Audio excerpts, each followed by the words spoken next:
Quando nós nos recordamos dos grandes ídolos do passado, especialmente os que estrelaram filmes que ficarão marcados para sempre em nossa memória, é motivo de muita empolgação.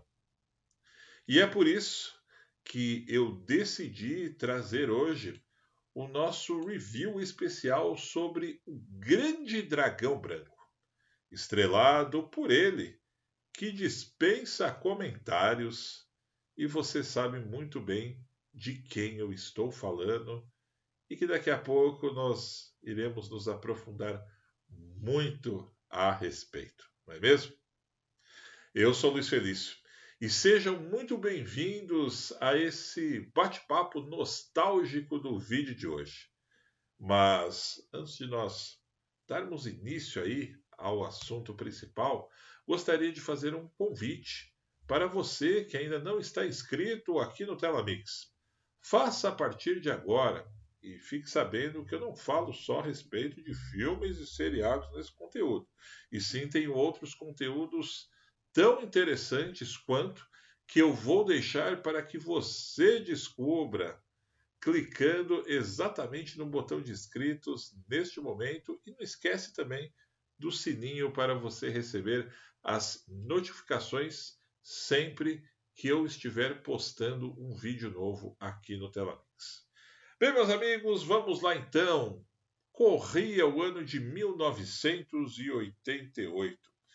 Bem verdade que o público dos filmes de artes marciais estava meio carente de coisas novas e especialmente de um ídolo para aquela nova geração. Foi quando, de repente, um ator belga que tinha tentado inclusive a carreira como dançarino, que se chamava Jean-Claude Van Damme, estreava O Grande Dragão Branco. A história do Jean-Claude é bem ampla, vai muito além deste filme, vem antes. Mas se você quiser saber mais, eu tenho um vídeo falando só a respeito dele, que eu vou deixar linkado neste momento aqui nos cards. Dá uma pausa aqui, vai lá, ou vice-versa, mas continue por aqui, ok? Na história, no entanto, tinha um tal de Frank Dux, que era protagonizado por ele, claro, o Van Damme. Um lutador que passou boa parte da vida treinando pelo sensei Tadaka para participar de um torneio chamado Kumite, que na verdade era um torneio mundial violentíssimo disputado na Coreia entre os principais lutadores, uma espécie de vale-tudo, mas que aqui na pele do Van Damme se sobressaía o kickboxing na época, que se popularizou muito no Brasil a partir desse filme. A gente vai conversar disso daqui a pouco. Bom, o Frank, no entanto, tinha uma carreira militar e acabou a abandonando especialmente para treinar e participar dessa competição. Dois oficiais são enviados para monitorá-lo, mas Frank consegue despistá-los rapidamente em Hong Kong. Ao iniciar o torneio, Frank percebe que o seu principal adversário, ou seja, o atual campeão Chang Li, tem matado vários outros lutadores que se opuseram a ele, entre eles um amigo de Frank. O filme não só, meus amigos, foi empolgante para toda uma geração e continua sendo nos dias de hoje, por que não dizer? E, como eu disse ainda há pouco, acabou popularizando Van Damme a partir de então.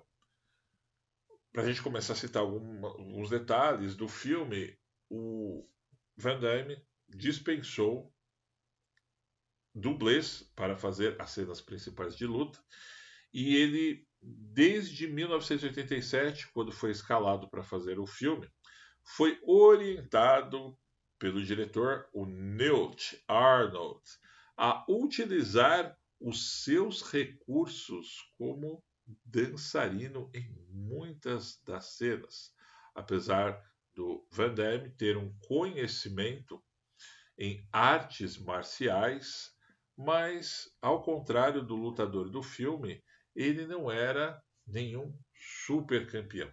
E sim passou por um processo de transformação, principalmente físico, para poder estar estrelando esse filme. A partir de então, o cara se tornou um ícone, um símbolo desse tipo de filme que estava, como eu abri dizendo, meio devagar até então e fez vários outros filmes de luta. Mas vamos falar em si de um grande dragão branco.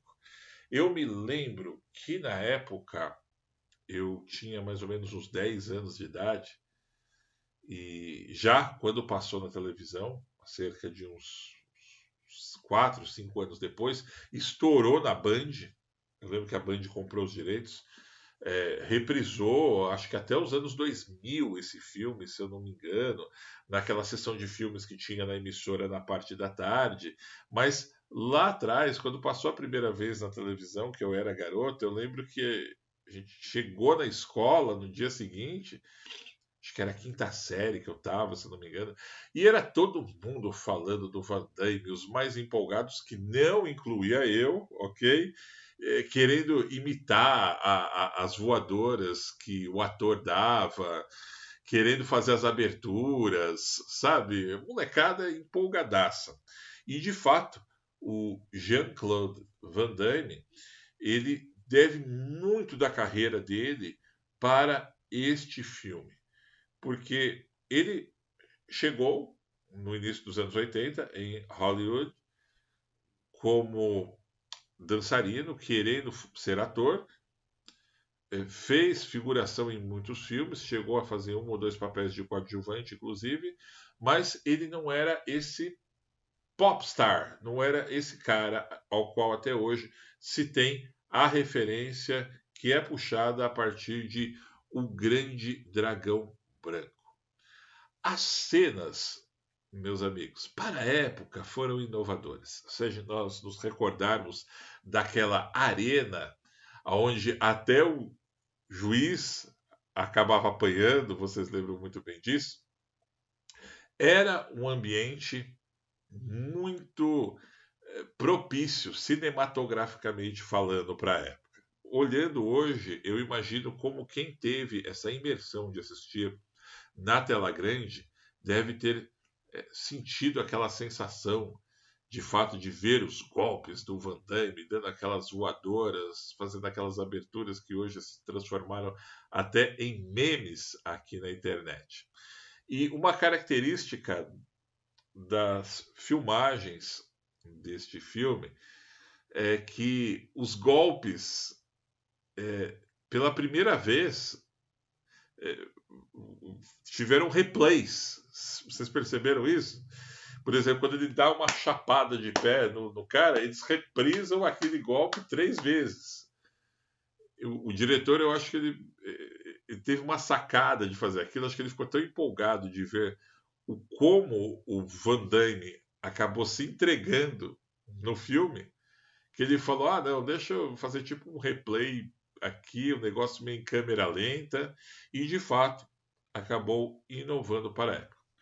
A história, se a gente for discutir roteiro, é complicado, porque é exemplo do filme do Schwarzenegger que eu falei ontem aqui, Comando para Matar, é o que menos o espectador da época queria ver.